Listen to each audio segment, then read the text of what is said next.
达州市是位于四川省的东北部，它靠近重庆、陕西，总面积为16000多平方公里，常住人口超过500万人。2023年的 GDP 为2600多亿人民币，在全中国城市排名应该为100名以外，人均 GDP 在全国排名更低，所以达州市在中国应该是一个典型的中小型城市。这次我想要记录一下这座中国四川小城的生活大概是怎样的。这边是老城区的街道，能够看到房屋都比较老旧。老城区的中心广场一直是人流最多的地方，大家在这边休闲、游戏。小城市相对于大城市而言，通常有更高的老年人的比例，因此平日里在这里老人比较多。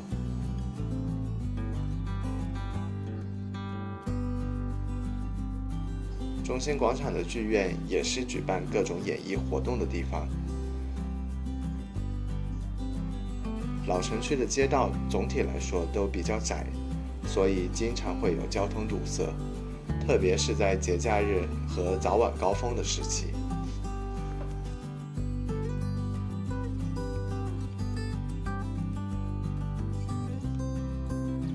这是老城区的一个比较繁忙的路口，对面也是一家开了很多年的老商场。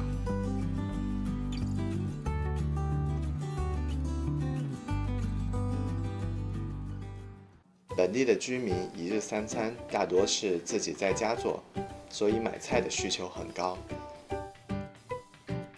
大多数人会选择在这样的路边流动摊贩进行购买。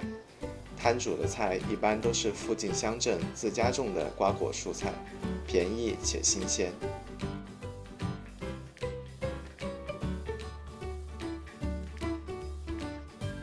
每个摊主挂个收款二维码，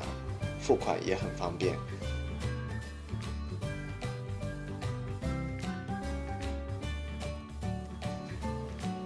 其实路边是不让摆摊设点的，每次有城管过来，摊主就会挑着菜躲开。因为多年前城管与摊贩的冲突经常上中国的社会新闻，影响不太好，所以现在城管执法不像以前那么严了，大多是以驱赶为主，并不会没收。城里也有很多专门的农贸市场，但因为大多是菜贩在经营，所以本地居民还是更喜欢在流动摊贩处购买。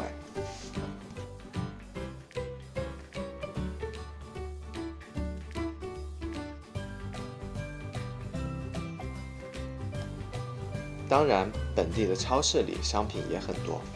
价格不算贵，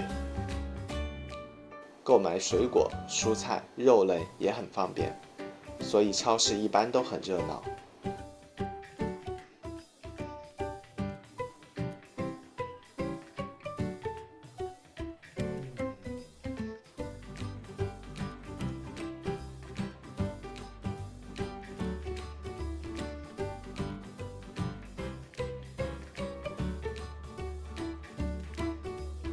在超市购买后，也可自助付款，很方便快捷。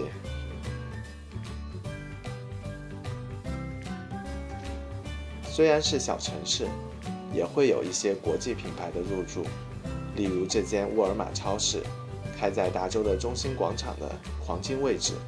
人流量很高，商品的品类也很多，已经在这边经营很多年了。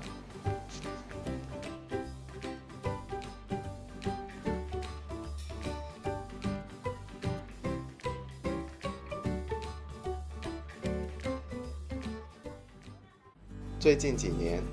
达州的大型购物商场也开了很多间，主要集中在新区。老城区的商场一般规模较小，新区的商场其实和大城市的商场差别不大了，也有各种品牌的入驻，本地人也会经常到这些商场进行消费。不过总的人气相比于老城区并没有特别高。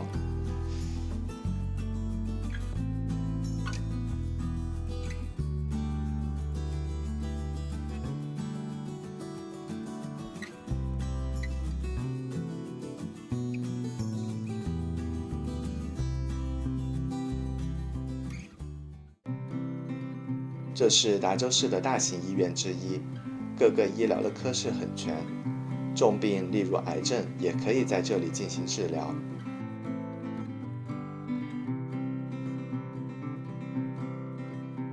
但本地人更信任大城市的医院，遇到严重的疾病还是更偏向于去附近大城市的医院进行就医，所以这里医院的病床并不紧张。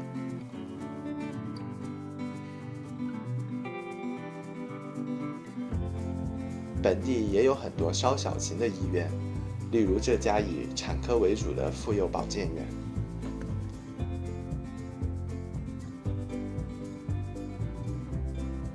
达州市内有一条河穿过市区，河两边也修了很多住宅小区，以及一些旅游观光的建筑。近年来河上修了好几座桥，通勤变得方便了一些。不过每到夏天，暴雨经常让这条河涨大水，多少会影响到市民的生活。另外也能看出，冬天城市的空气不是很好，经常是雾蒙蒙的，出太阳的日子很少。这里是市里比较典型的中档小区，小区的住户密度很高，环境还可以，但设施不算多。简单查了一下目前的房价，似乎是6、7千人民币1平方米左右，设有地下停车场，但停车位一般需要单独购买或者租赁。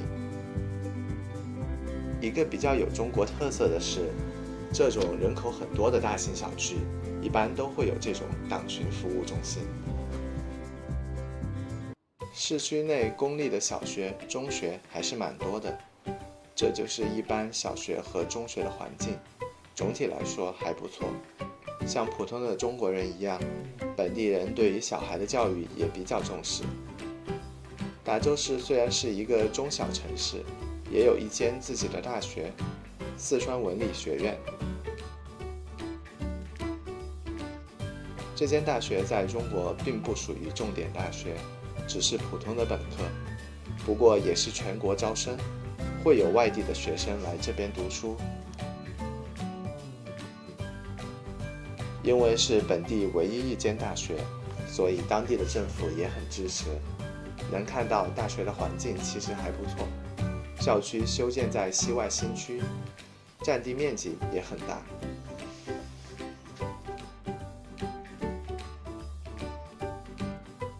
达州市的公交出行很方便，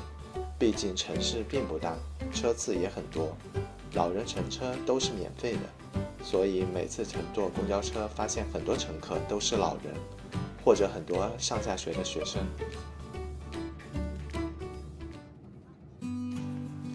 西外新区是达州最近10几年在慢慢开发的，这边一般马路很宽，不会堵车，修了很多住宅、高楼，也包括这样的大型剧院和湿地公园。最近几年，达州市修了很多公园供市民休闲。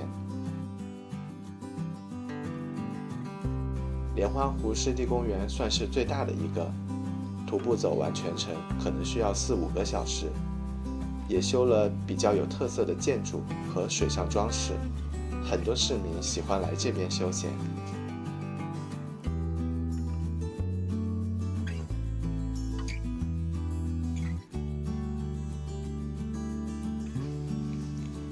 不过一直这样大兴土木也遇到了一些问题，例如这间公园开发商修好后，不确定是否是政府并未按时付款，导致开发商把修好的公园给封上了，市民也没办法进入公园，这样会比较浪费资源。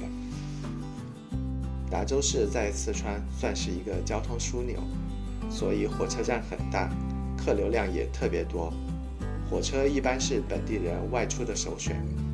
不过由于这边是山地地形，暂时还没有特别快速的高铁，铁路去到沿海的大城市并不算特别方便。不过去到成都、重庆这样比较近的大城市还是挺方便的，每天的车次很多。因为火车不够方便，所以达州市还有一个机场，这是我去年在机场拍的一些照片，能看出来是比较现代化的机场，它距离市区大概25公里。达州市人口很多，所以机场的航班和人流量并不少。2023年，机场总旅客超过100万人次。这就是我简单记录的达州市，